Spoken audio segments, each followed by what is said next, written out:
Eu saúdo você com a paz do Senhor Jesus. Eu estava mesmo te esperando. Preparado para começarmos juntos a nossa leitura diária de hoje? Então feche os teus olhos e vamos iniciar com a oração. Senhor, meu Deus e meu Pai que está nos céus, obrigada por essa oportunidade, Senhor, de estar aqui mais uma vez para nos alimentarmos da Tua palavra.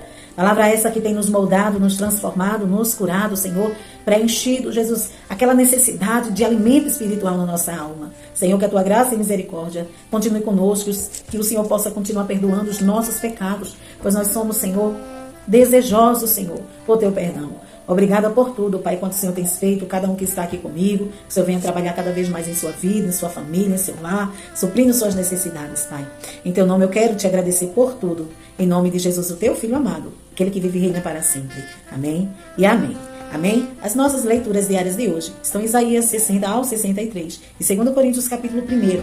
Então Isaías capítulo 60 diz assim: a glória de Sião, levante-se, refuja, porque chegou a sua luz, e a glória do Senhor raia sobre você. Olhe, a escuridão cobre a terra, densas trevas envolvem os povos, mas sobre você raia o Senhor, e sobre você vê a sua glória. As nações virão à sua luz, e os reis ao fulgor do seu alvorecer. Olhe ao redor e veja, todos se reúnem e vêm a você. De longe vêm os seus filhos, e as suas filhas vêm carregadas nos braços. Então verás e ficarás radiante, o seu coração pulsará forte, e se encherá de alegria, porque a riqueza dos mares lhe será trazida. E a você virão as riquezas das nações. Manadas de camelos cobrirão a sua terra. Camelos novos de Midian e de Efá virão todos os de Sabá, carregando ouro e incenso, e proclamando o louvor do Senhor.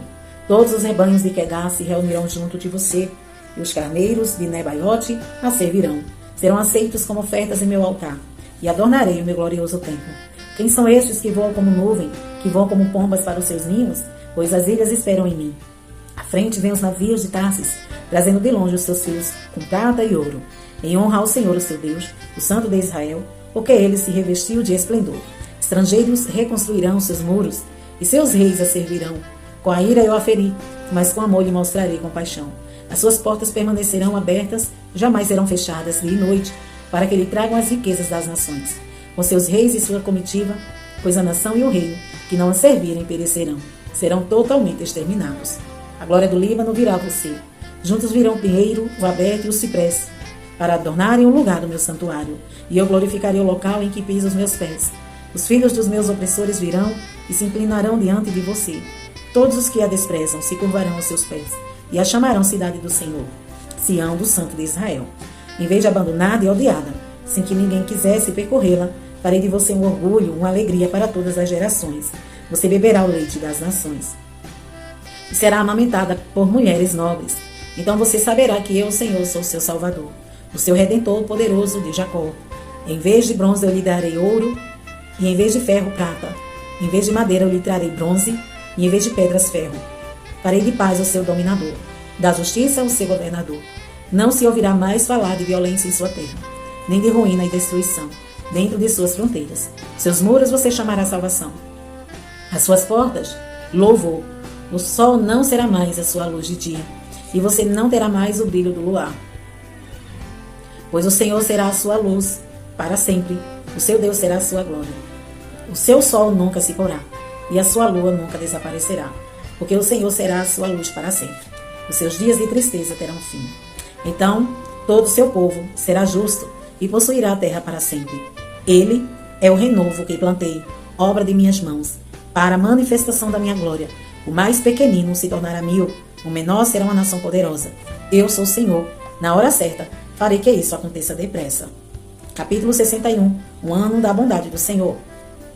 O Espírito do soberano Senhor está sobre mim, porque o Senhor ungiu-me para levar boas notícias aos pobres. Enviou-me para cuidar dos que estão com o coração quebrantado, anunciar liberdade aos cativos e libertação das trevas aos prisioneiros, para proclamar o ano da bondade do Senhor e o dia da vingança do nosso Deus, para consolar todos os que andam tristes e dar a todos os que choram e se amam uma bela coroa em vez de cinzas, o óleo de alegria em vez de pranto, e um manto de louvor em vez de espírito deprimido.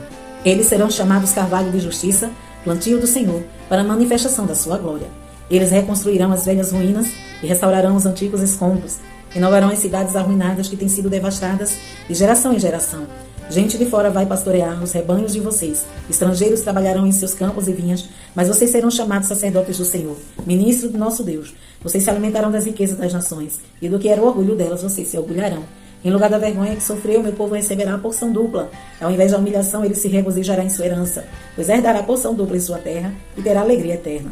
Porque eu, Senhor, amo a justiça e odeio o roubo e toda a maldade. Em minha fidelidade os recompensarei e com eles farei aliança eterna. Seus descendentes serão conhecidos entre as nações, e a sua prole entre os povos. Todos os que os ouvirem reconhecerão que eles são um povo abençoado pelo Senhor. É grande o meu prazer no Senhor. Regozija-se a minha alma em meu Deus, pois ele me vestiu com as vestes da salvação, e sobre mim pôs o manto da justiça, qual noivo que adorna a cabeça como sacerdote, qual noiva se enfeita com joias. Porque assim como a terra faz brotar a planta e o jardim faz germinar a semente, assim o soberano Senhor fará nascer a justiça e o louvor diante de todas as nações. Capítulo 62. O novo nome de Sião. Por amor de Sião eu não sossegarei, por amor de Jerusalém não descansarei, enquanto a sua justiça não resplandecer como a alvorada e a sua salvação como as chamas de uma tocha. As nações verão a sua justiça e todos os reis a sua glória. Você será chamada por um novo nome, que a boca do Senhor lhe dará. Será um esplêndida coroa na mão do Senhor, um diadema real na mão do seu Deus. Não mais a chamarão abandonada, nem desamparada a sua terra. Você, porém, será chamada Efzibá, e a sua terra Beulá, pois o Senhor terá prazer em você, e a sua terra estará casada. Assim como o jovem se casa com a sua noiva, os seus filhos se casarão com você. Assim como o noivo se regozija por sua noiva, assim o seu Deus se regozija por você. Coloquei sentinelas em seus muros, ó Jerusalém, jamais descansarão dia e noite. Vocês que clamam pelo Senhor, não se entreguem ao repouso e não lhe concedam descanso, até que ele estabeleça Jerusalém e faça dela o louvor na terra. O Senhor jurou por sua mão direita e por seu braço poderoso: nunca mais darei o seu trigo como alimento para os seus inimigos, e nunca mais estrangeiros beberão vinho novo, pelo qual se afadigarão. Mas aqueles que colhem o trigo dele comerão e louvarão o Senhor, e aqueles que juntarem as uvas delas beberão, nos pátios do meu santuário. Passem pelas portas, prepare o caminho para o povo. Construam a estrada, removam as pedras. Ergam uma bandeira para as nações. O Senhor proclamou aos confins da terra, digam à cidade de Sião: veja, o seu Salvador vem. Veja, ele traz a sua recompensa. O seu galardão o acompanha. Eles serão chamados povo santo, redimidos do Senhor. E você será chamada procurada, cidade não abandonada. Capítulo 63. O dia da vingança e da redenção. Quem é aquele que vem de Edom, que vem de Bosra, com as roupas cingidas de vermelho? Quem é aquele que, num manto de esplendor, avança os passos largos na grandeza de sua força? Sou eu que falo com retidão, poderoso para salvar, porque tuas roupas estão vermelhas, como as de quem pisa uvas no lagar?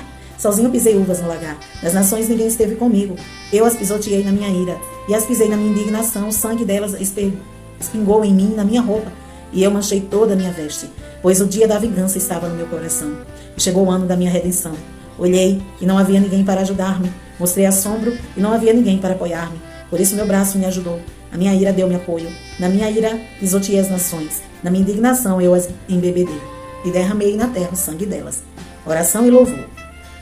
Falarei da bondade do Senhor, dos seus gloriosos feitos, por tudo que o Senhor fez por nós. Sim, e quanto bem ele fez à nação de Israel, conforme a sua compaixão e a grandeza da sua bondade. Sem dúvidas, eles são meu povo, disse ele. São filhos que não me vão trair. E assim ele se tornou o salvador deles. Em toda a aflição do seu povo, ele também se afligiu, e o anjo da sua presença os salvou. Em seu amor e em sua misericórdia, ele os resgatou. Foi ele que sempre os levantou e os conduziu nos dias passados. Apesar disso, eles se revoltaram e entristeceram o seu Espírito Santo. Por isso ele se tornou inimigo deles e lutou pessoalmente contra eles. Então seu povo recordou o passado, o tempo de Moisés e a sua geração. Onde está aquele que os fez passar através do mar, com o pastor do seu rebanho? Onde está aquele que entre eles pôs o seu Espírito Santo, que com seu glorioso braço esteve à mão direita de Moisés, que dividiu as águas diante deles para alcançar renome eterno, e os conduziu através das profundezas? Como cavalo em campo aberto, eles não tropeçaram. Como o gado que desce a planície, foi-lhes dado descanso. Pelo Espírito do Senhor, foi assim que guiaste o teu povo, para fazer para ti um nome glorioso. Olha dos altos céus, da tua habitação elevada, santa e gloriosa. Onde estão o teu zelo e o teu poder? Retiveste a tua bondade e a tua compaixão. Ele já nos falta. Entretanto, tu és o nosso Pai. Abraão não nos conhece e Israel nos ignora. Tu, Senhor, és o nosso Pai. Desde a antiguidade te chamas nosso Redentor. Senhor, porque nos fazes andar longe dos teus caminhos e endurece o nosso coração para não termos temor de ti. Volta por amor dos teus servos, por amor das tribos que são a tua herança. Por pouco tempo teu povo possuiu o teu santo lugar. Depois os nossos inimigos pisotearam o teu santuário. Somos teus desde a antiguidade, mas aqueles tu não governaste. Eles não foram chamados pelo teu nome. 2 Coríntios capítulo 1. Paulo, apóstolo de Cristo Jesus, pela vontade de Deus, e o irmão Timóteo, a igreja de Deus que está em Corinto, com todos os santos e toda a Caia. A você graça e paz da parte de Deus, nosso Pai, e do Senhor Jesus Cristo. Deus é o nosso Consolador. Bendito seja o Deus e Pai do nosso Senhor Jesus Cristo, Pai das misericórdias e Deus de toda consolação, que nos consola em todas as nossas tribulações, para que com a consolação que recebemos de Deus, possamos consolar os que estão passando por tribulações. Pois assim como os sofrimentos de Cristo transbordam sobre nós, também por meio de Cristo transborda a nossa consolação. Se somos atribulados, é para a consolação e salvação de vocês. Se somos consolados, é para a consolação de vocês, a qual lhes dá paciência para suportar os mesmos sofrimentos que nós estamos padecendo. E a nossa esperança em relação a vocês está firme, porque sabemos que da mesma forma como vocês participam dos nossos sofrimentos, participam também da nossa consolação. Irmãos, não queremos que vocês desconheçam as tribulações que sofremos na província da Ásia, as quais foram muito além da nossa capacidade de suportar, ao ponto de perdermos a esperança da própria vida. De fato, já tínhamos sobre nós a sentença de morte, para que não confiássemos em nós mesmos, mas em Deus, que ressuscita os mortos. Ele nos livrou e continuará nos livrando de tal perigo de morte. Nele temos colocado nossa esperança, de que continuará a livrar-nos, enquanto vocês nos ajudam com suas orações. Assim, muitos darão graças por nossa causa, pelo favor a nós concedido em resposta às orações de muitos. Paulo muda seus planos. Este é o nosso orgulho, a nossa consciência dá testemunho de que nós temos conduzido no mundo, especialmente em nosso relacionamento com vocês, com santidade e sinceridade provenientes de Deus, não de acordo com a sabedoria do mundo, mas de acordo com a graça de Deus. Pois nada lhes escrevemos que vocês não sejam capazes de ler ou entender, e espero que, assim como vocês nos entenderam em parte, venham entender plenamente que podem orgulhar-se de nós, assim como nos orgulharemos de vocês no dia do Senhor. Confiando nisso, e para que vocês fossem duplamente beneficiados, planejava primeiro visitá-los em minha ida à Macedônia e voltar a vocês, vindo de lá, para que me ajudassem em minha viagem para a Judéia. Quando planejei isso, será que o fiz levianamente? Ou será que faço meus planos de modo mundano, dizendo ao mesmo tempo sim e não? Todavia, como Deus é fiel, nossa mensagem a vocês não é sim e não. Pois o Filho de Deus, Jesus Cristo, pregado entre vocês por mim, também por Silvano e Timóteo, não foi sim e não, mas nele sempre houve sim. Pois quantas forem as promessas feitas por Deus, tantas tem em Cristo o sim. Por isso, por meio dele, o amém é pronunciado por nós para a glória de Deus. Ora, é Deus que faz que nós e vocês permanecermos firmes em Cristo. Ele nos ungiu, nos selou com sua propriedade e pôs em seu Espírito em nossos corações, como garantia de que ele está por vir. Invoco a Deus como testemunha de que foi a fim de poupá-los que não voltei a Corinto. Não que tenhamos domínio sobre a sua fé, mas cooperamos com vocês para que tenham alegria, pois é pela fé que vocês permanecem firmes. Amém? E essas aqui foram as nossas leituras diárias de hoje. E amanhã estaremos aqui, é claro, se Jesus não vir. Deus em Cristo te abençoe hoje, sempre.